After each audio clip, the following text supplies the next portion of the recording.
Welcome to Forbidden Planet TV. I'm Andrew Sumner, and this, very specifically, is why I love Forbidden Planet, a series of conversations with our favourite creators and performers about their relationship with our glorious chain of stores and their relationship with pop culture. Now, I've probably got no bigger musical icon than, the Beatles and this guy, DMC, Daryl McDaniels. And here's DMC talking about his relationship with comic books, his relationship with popular culture, his relationship with Forbidden Planet. Enjoy. Welcome to Forbidden Planet 42. 42 years of the Forbidden Planet retail store in London.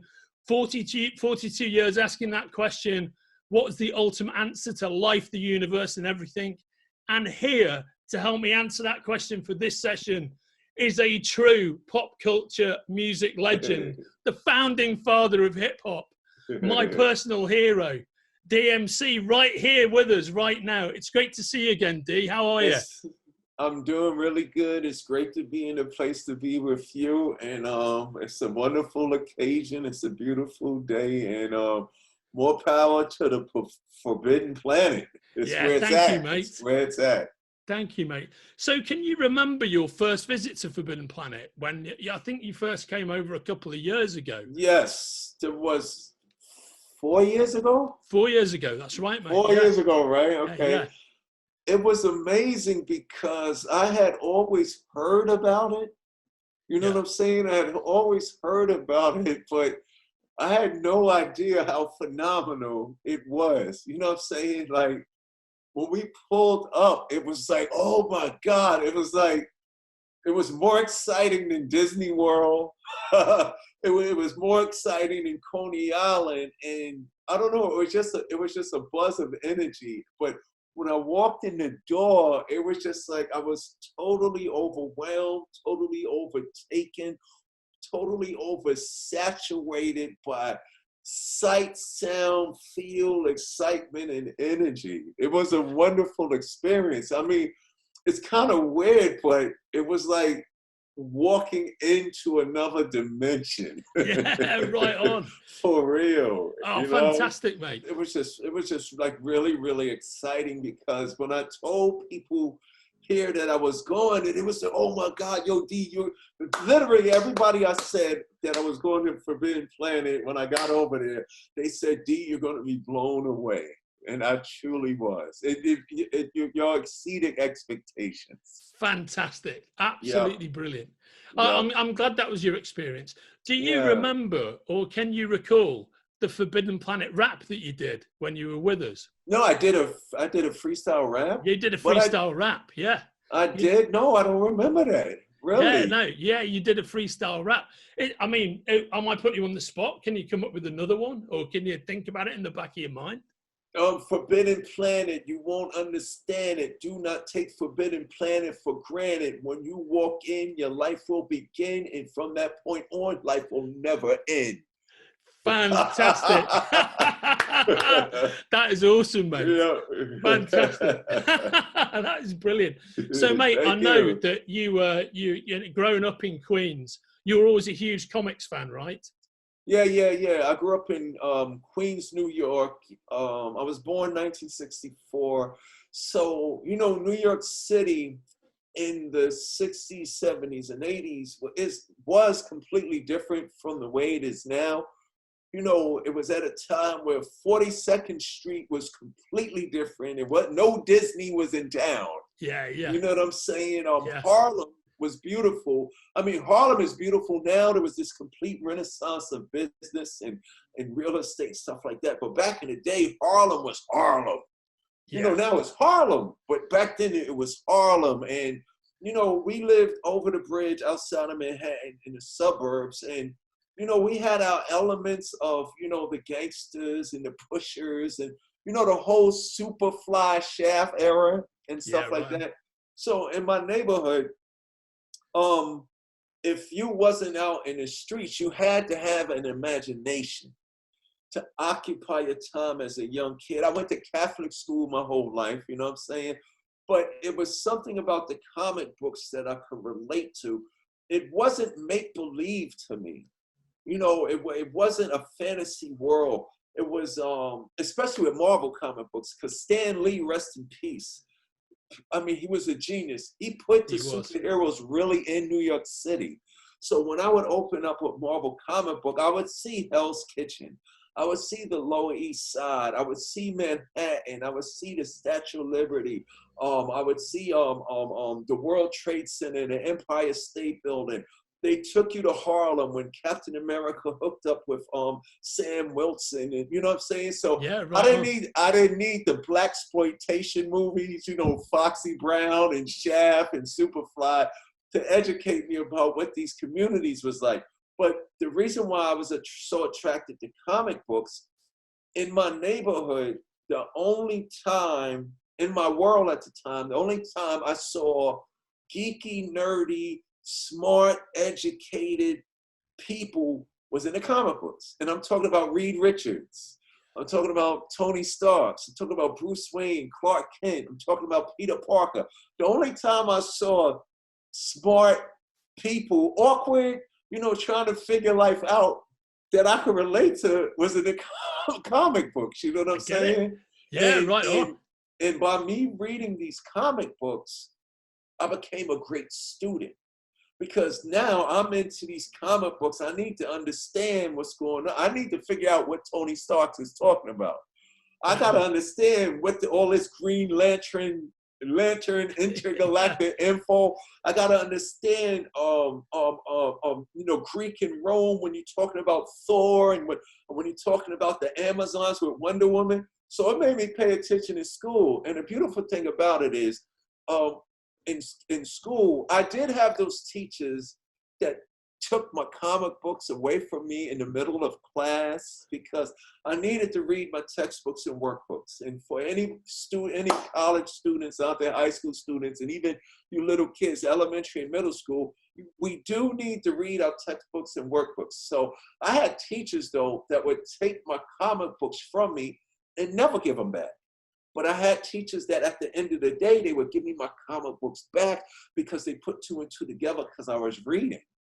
And I learned a lot about the world. I learned a lot about people, you know, different characteristics and attitudes and how people act from reading these comic books. So, you know, technically these comic books was teaching me a way of life that became my life, that was really in the first place about life altogether.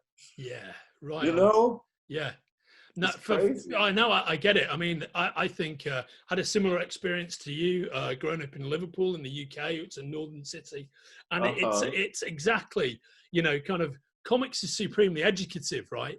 You know, Right. and tell us a lot about our common experience about mankind. Exactly. Yeah, Yeah, no, and how people relate, and you right know, on. it taught you a lot about politics, and it taught a lot about, you know, social conditions. You know what I'm Yeah, saying? Or it taught us a lot about how, you know, people could be scared of people who were different. Like everything that you would go through in life, you yeah, started understand. You understood what a bully was, and a right bad on. guy and a good guy. You learn about compassion and stuff like that. So it really, really, really educated me about our existence.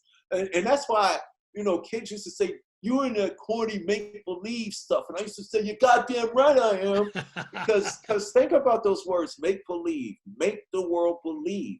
So this make-believe world, you know, everything that I learned about, you know, you're doing this for a reason.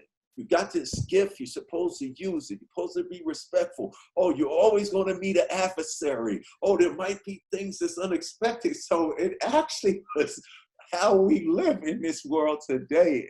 And you know, Stan Lee, by him making New York City a character, Yeah, it was something that you're like, you know, imagine if I lived in Queens, I wasn't going into Manhattan, but I learned a lot about what Manhattan was, yeah, you know, through the comic book. Now, don't get me wrong, DC was cool. Gotham and Metropolis was yeah. amazing, but it Agree. was trying to be New York.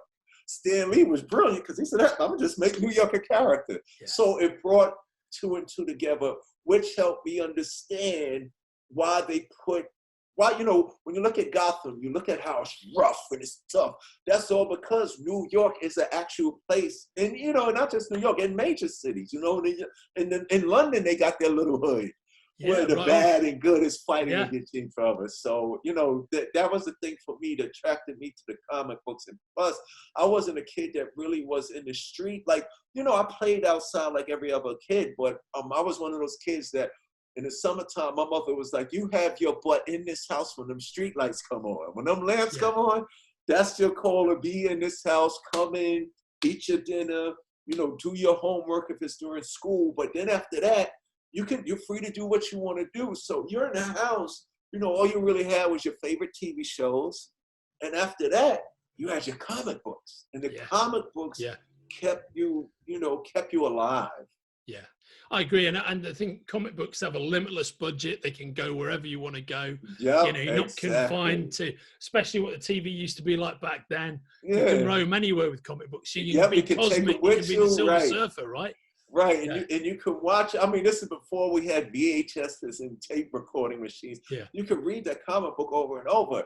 And the funny thing about the comic book, that's what led me to drawing, because I would get a comic book, and you remember you would literally read the comic 10 times, yeah, over and over and over. So now you got the whole story down pat. And what started me drawing was after I wore out every possible mental, physical use with the comic book.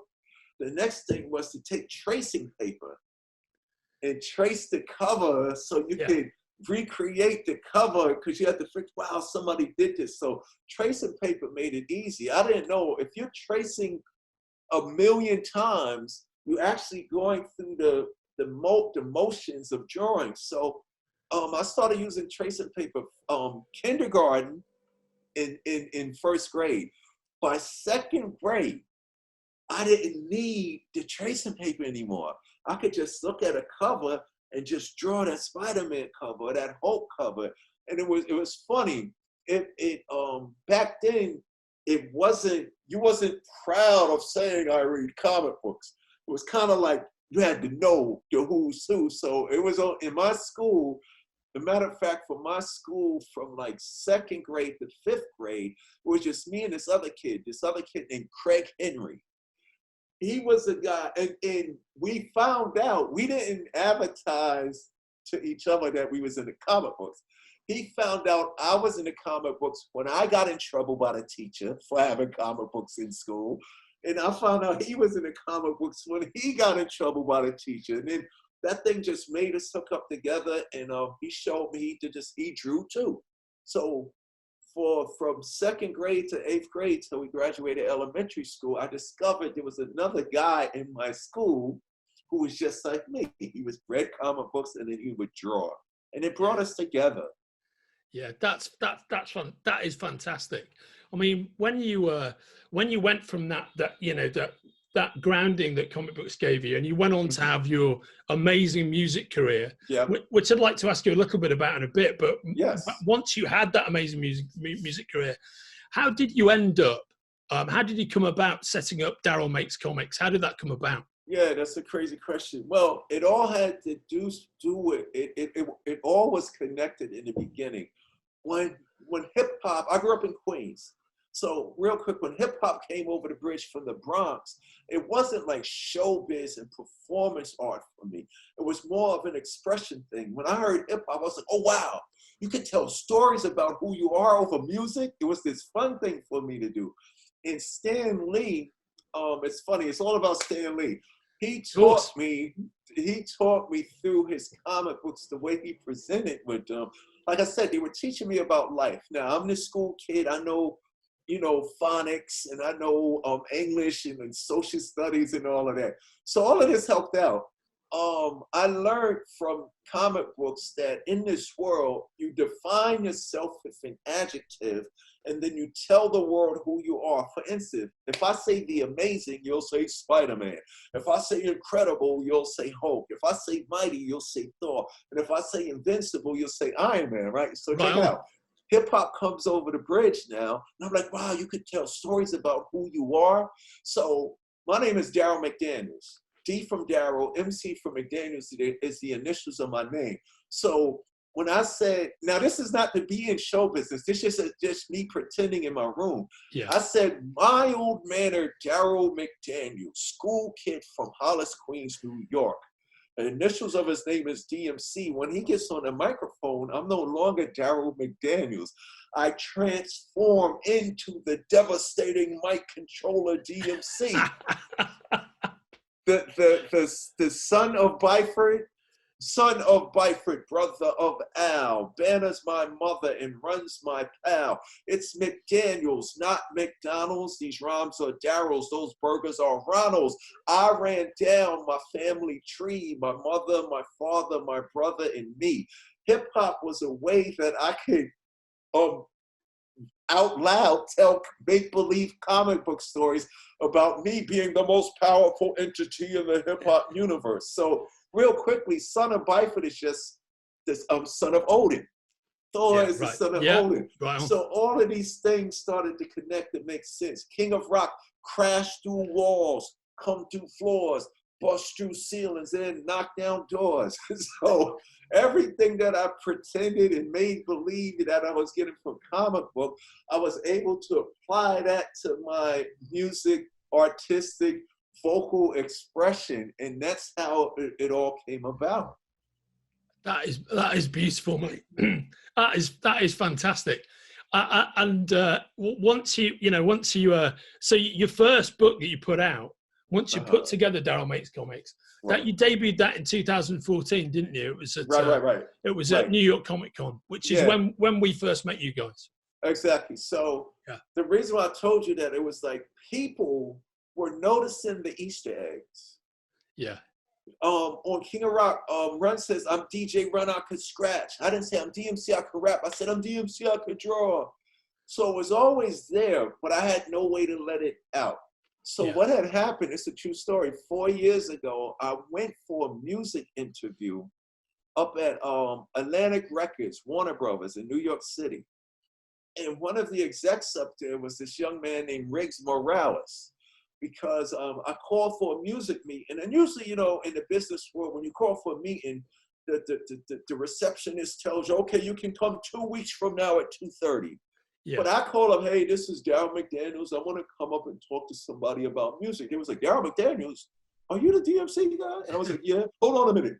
You did. What was it like when you was a kid? And I told him, well, I went to Catholic school, and all I did was read, collect, and draw comic books. And when I said comic books, me and Riggs, this executive up at Warner Brothers Records, we thought we just had hip hop and music in common.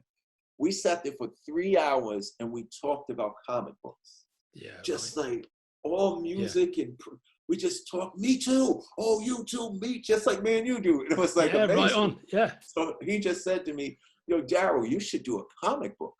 And I said, no. I said, no, whoa. Not me. You ain't gonna get me in trouble. And he was like, why would you say that? I said, look, us geeks and nerds, the fans of comic books and our TV shows and all of that, us pop culture fans, we're very critical about people disrespecting our culture and our genre and stuff like that. I said, I don't want my fellow comic book people to think, oh, just because he has hit records, he think he can come sell comic books. I didn't want them to think I was disrespecting anything. Yeah, and he just said, yo, Daryl, you're not the famous DMC celebrities selling comic books to make money. You're doing these comic books as little Daryl, whose first love was comic books. But then he hit me with this, Sumner. He said this, and you could do the same thing you've been doing with your music for the last 35 years. And I was like, what is that? Like we just talked, inspire, motivate, educate, and entertain. And I was like, wow. So as a gift, he took me to the New York City Comic Con 4 years ago. Yeah, right. And when I walked in there, I saw all the comics and all the toys and all the stuff that I had as a little kid. It was almost like, remember the first Iron Man when he would do that and the armor would come? The armor clams onto him, yeah, for sure. That happened to me when I walked into New York City Comic Con. All of the stuff that made me who I am, you know, as a person, as a little kid, as a young man, and as the mighty DMC, my armor came back to me. Yeah. And it gave me the confidence to I put the book out not as a self-serving ego thing. me and Riggs, we looked at each other and said, yo, we gotta do this with integrity. My books are just basically a celebration, a demonstration, a presentation of what makes comic books appealing to everyone. I don't care if you're 3, I don't care if you're 30, I don't care if you're 80, I don't care if you're 1,000,000 years old. There's something that connects us on a core level where we see these people who we think are so great, but we don't realize is they're actually manifestations of who we are. So we wanted to do that. I don't care if you're a comic book fan, if you're a comic book fan, comic book lover of the 40s, 50s, 60s, 70s, and 80s, I want you to be able to pick up my comic book and feel that thing that you've always felt. And I think you did that in spades. One of the great things about that book is it absolutely is legit comics. You know, you read it, it's a comic and book, you feel it. You know, and it takes you on that odyssey through those different styles and those different chapters. With the whole the hip hop culture, you know what I'm saying? The style and the graffiti and the vibe. And it takes you on that comic book journey through all of those things. Exactly. You know? It's really well done, mate. Exactly. You know, and it's all like we all are reflections of pop culture. Yeah. You know, as I said before you, I'm not only the comic books, you know, like the Wu-Tang Clan. People that didn't like hip hop began to like hip hop because the Wu-Tang didn't just talk about hip hop and rapping. They talked about the kung fu movies they loved. So it was always something else that was the music was just a place to go to have the same experience. You know, me sitting before you, I am Scooby-Doo. I am Audrey Magini. I am the Jetsons. I am the Munsters, the Addams Family. I'm Lost in Space. I'm Space 1999. I'm Star Wars. You know, I'm Bruce Lee. I'm all of this, you know.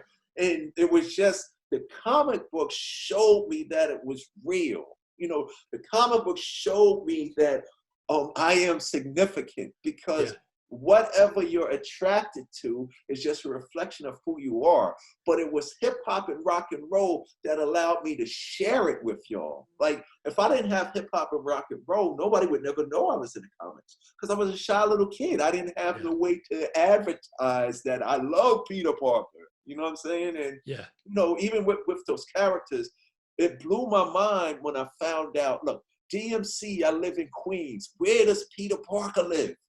In Queens. You know, as a kid, I was like, oh my God, Spider-Man lives in Queens. So all of those things made life beautiful. Mate, that's fantastic. What can you tell us about Out of This World? What's happening with Out of This World? Well, Out of This World, it was Playboy magazine. It's Playboy online now. When you say Playboy, most people think of girly magazines.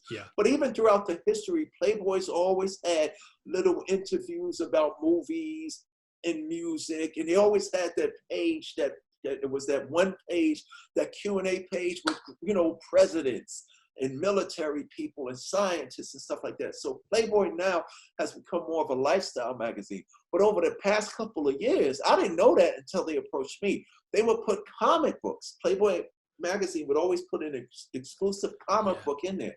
So a few months ago, they called me in for a meeting. And I was like, what's this about? You know what I'm saying? I don't want to be in a girly magazine. My image is clean and all of this stuff like that.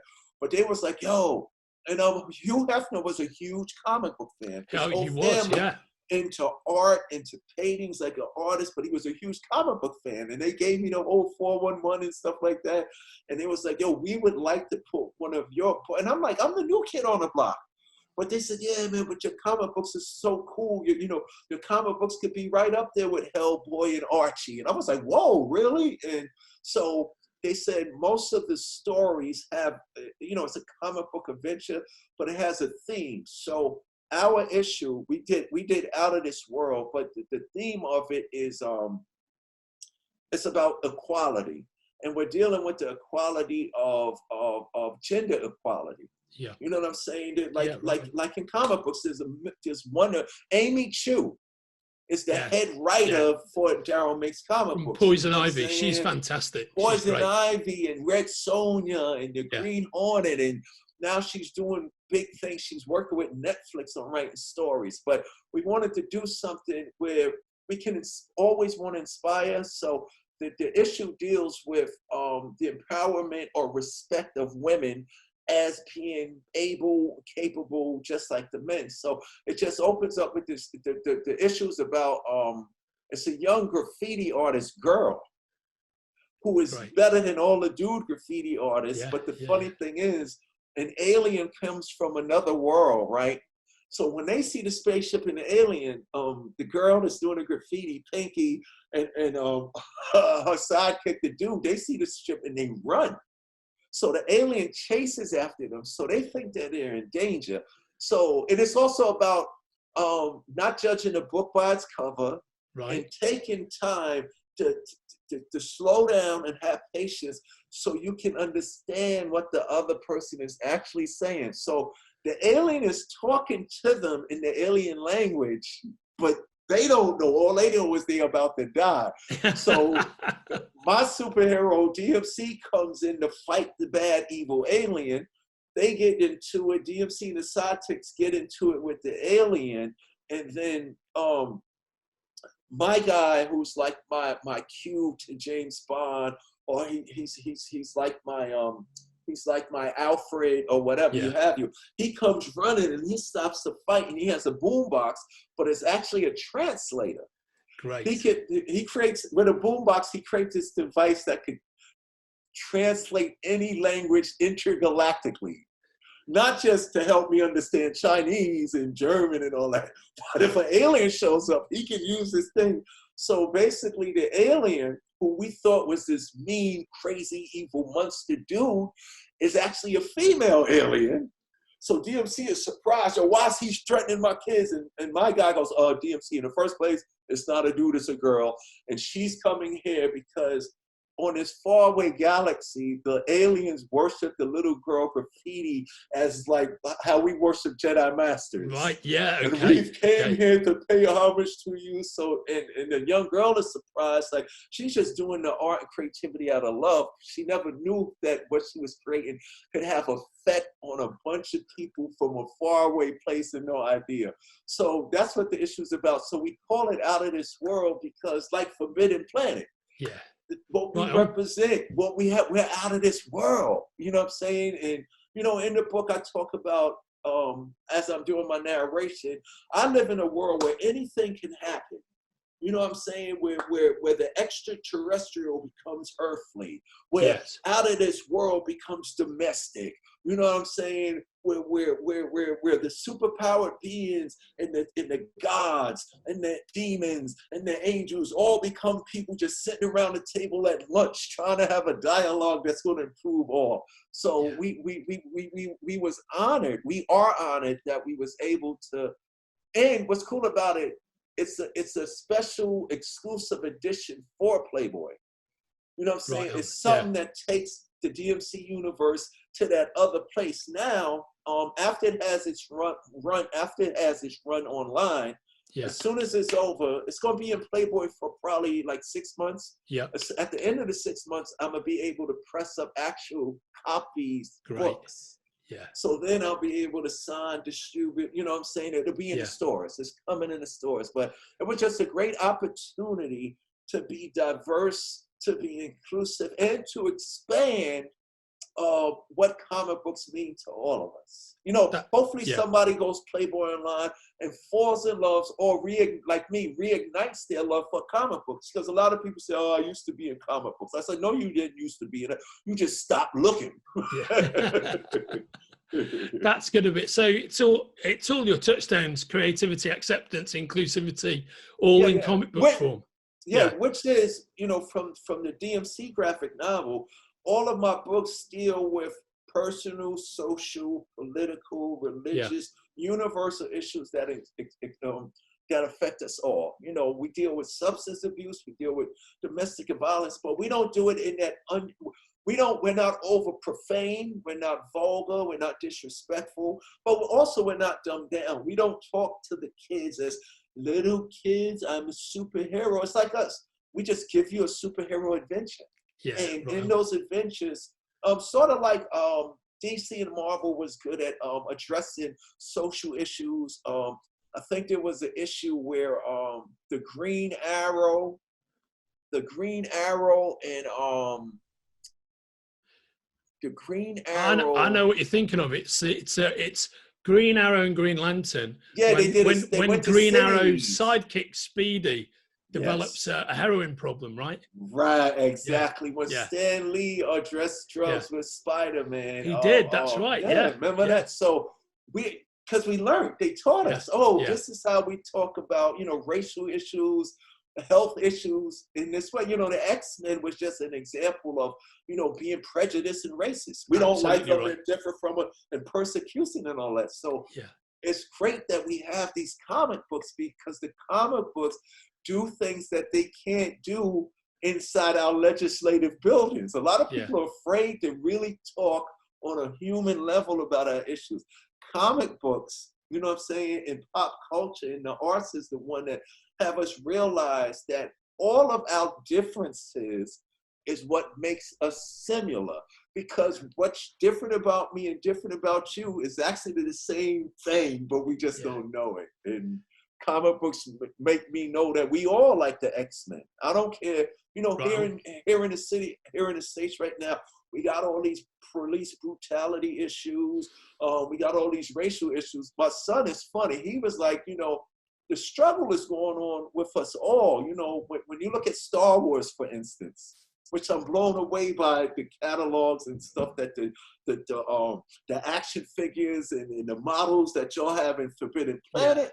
When I walked in, it was like a museum. But my son is funny. He says, when you look at Star Wars, you got the rebels fighting against the mean oppressors, you know what I'm saying? And that's a good way to make us understand the world. And it gives us, especially us geeks and nerds, we just sit back and wait for everybody else to catch up because they're so behind us. It's true though, mate. It's like, it's easily absorbable morality tales that tell these basic truths about our existence. And Exactly. Culture, Exactly. Like, I guess it's Parliament there. Like, we have Congress and the White House and stuff. So Parliament needs to realize a day inside Forbidden Planet can teach them how to solve some of the problems, because the struggles, everything that the real world grows. That's why it's not make-believe. Yeah. We all relate to, you know what I'm saying? I always tell people, I said, if you love the Powerpuff Girls, and then you love Star Wars and Star Trek, and you love Mr. Spock, and if you love Spider-Man, and the people that you love, this is deep. We think that all of this wonderful pop culture was created for us. I beg to differ. I think it's created because we exist. Because we came into this world, these things had to be made. That's why we're attracted to them. If none of us wasn't here, like I always tell the kids, don't be ashamed of being a geek and a nerd. We're the ones who make the stories. We're the ones who tell the adventures. We're the ones who bring understanding. In order for those things to manifest, who's the people making all the tech? The smart, educated Reed Richards and Peter Parkers and Tony Starks. Who's writing all the stories? Who's creating? Forbidden Planet is just as valuable as the Museum of Natural History here, because it's documenting. If everything ended tomorrow and some aliens came here, they could walk into Forbidden Planet and open up a book and read the story and understand how we as this human, this human race thinks. Mate, I'm telling you, me and all the guys who work here, all the women and men who work here with me, right? We'll totally agree on this point. You are dead right. You are 100% correct. Exactly. For sure. Yep. Exactly. Absolutely.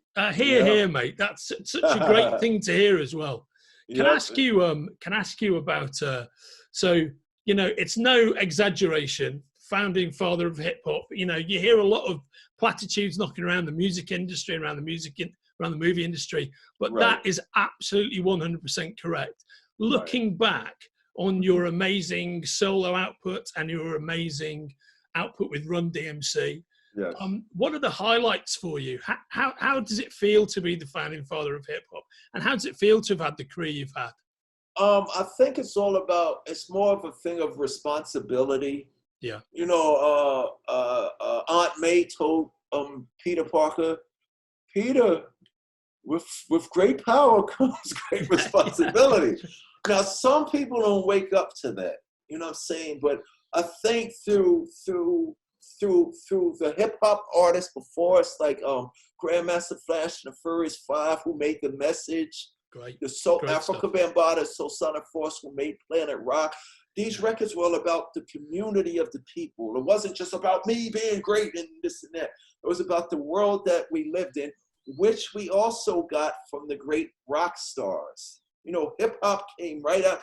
Punk, which of course, you know, originated in, partly originated simultaneously, the punk movement here in the States from over there in the UK. Y'all put it on the map. You know what I'm saying? We're going to dress like we want. We're going to say, you know, F the establishment. If the government, they'll celebrate the government if it's right. But if it's wrong and unrighteous, they're going to call it out. So we got a lot of our inspirations from the punk movement and what's called the classic rock movement. And what I mean by that is these guys were huge, huge, iconic, celebrity-rich rock stars. But people like the Beatles, Bob Dylan, John Fogerty, Joni Mitchell, and Neil Young, who else? Led Zeppelin, you know, the Levee Breaks. They sung songs about the people. So we knew we had this big responsibility. So for us, when we look back, it was a huge honor to be considered the poster boys, the representatives of this hip hop movement. When you say hip hop, the first thing you think is Run DMC and My Adidas, and Run DMC and Walk This Way, and all the records, It's Like That, and that's the way it is. Remember, you know what I'm saying? Yeah, and right. It was My Adidas, you know, I mean. My Adidas walked through concert doors and roamed all over. I stepped on stage at Live Aid. Like, to be the only hip hop group invited to Live Aid?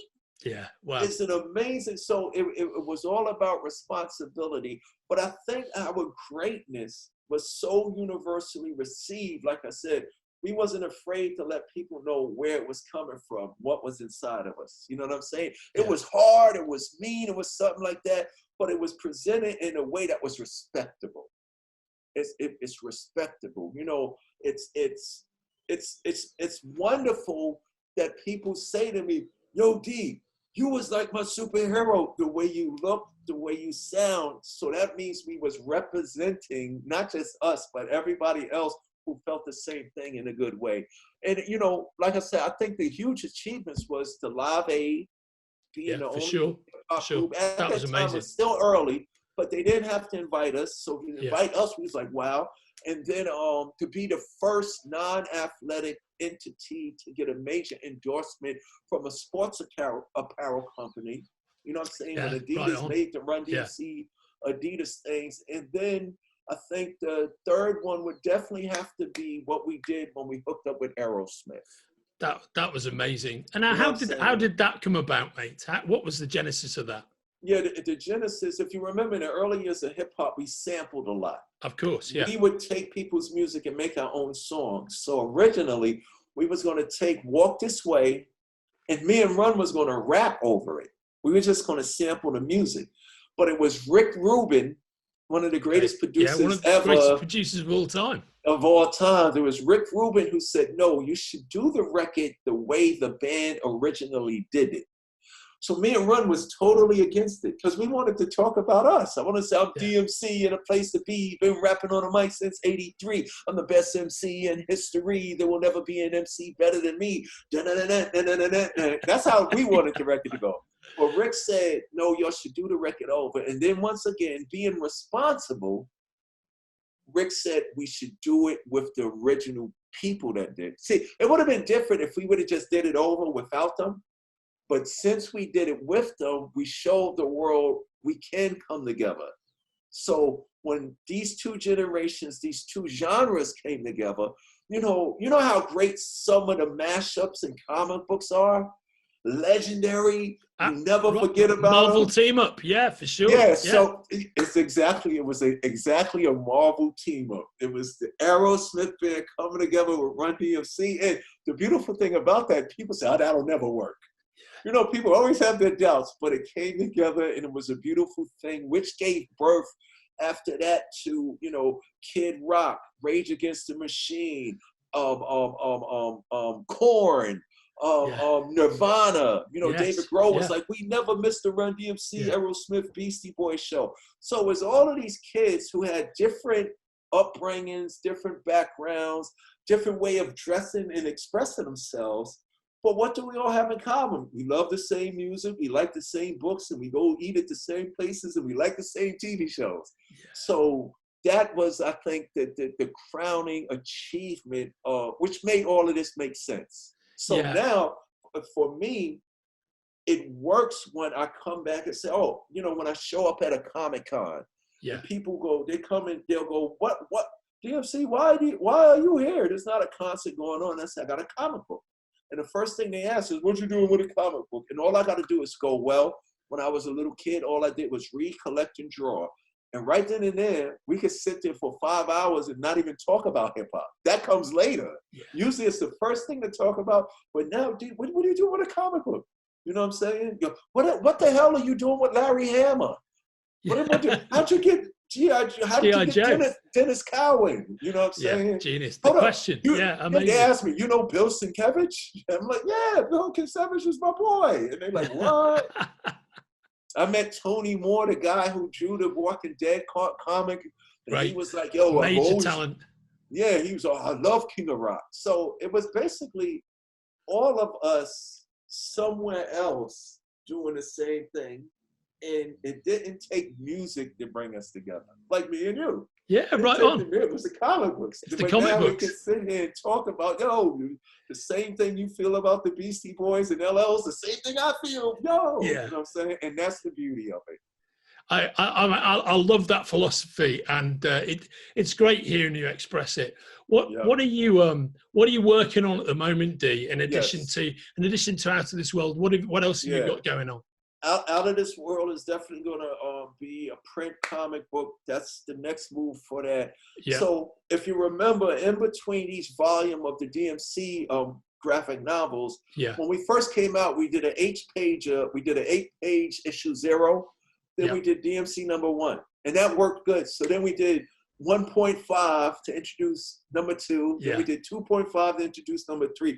So we have DMC 3.5 coming, which is going to it's going to introduce a DMC number 4 coming. On the music side, though, I have a bunch of projects getting ready to come out. The first song that I'm gonna drop in this new decade is a song featuring DMC, Ice-T, Chuck D, Public Enemy, and DJ Jazzy Jeff. Oh man, Jeff. what? Yeah, it's that fun thing again. Yeah. You know what I'm saying? It's not that energy. We're not trying to sell records here. We're trying to celebrate and put a feeling out. So I have that dropping. And that's off a project called drumroll DMC. Now I could run DMC to the ground. Oh, I didn't mean that. I could run DMC to the ground. Wow, that works. DMC always meant, devastated mind controller. D's for doing it all of the time. M's for the rhymes. That all mine. C's for cool as can be. And I wear my glasses so I can see it. I still wear my glasses, but I got my contacts in now, and that even still works. I wear my contacts so I can see, because contacts start with C. But I have a project coming out called Dynamic Musical Collaborations. And that's me collaborating with, drumroll, Joan Jett. Wow. Sammy Hagar, Travis Barker, Sebastian Bach, Tim Armstrong from Rancid, Dave Navarro. Yeah, amazing, mate. Yeah, it's me collaborating with my favorite artist friends from alternative rock, punk rock, and what people call classic rock. So those are the And things that's in the plan. when are the recordings from those projects going to drop? When are we Oh, going to see I them? guess the project will start because I mean it should have started now, but because of COVID, Of course, everything's yeah, booked back.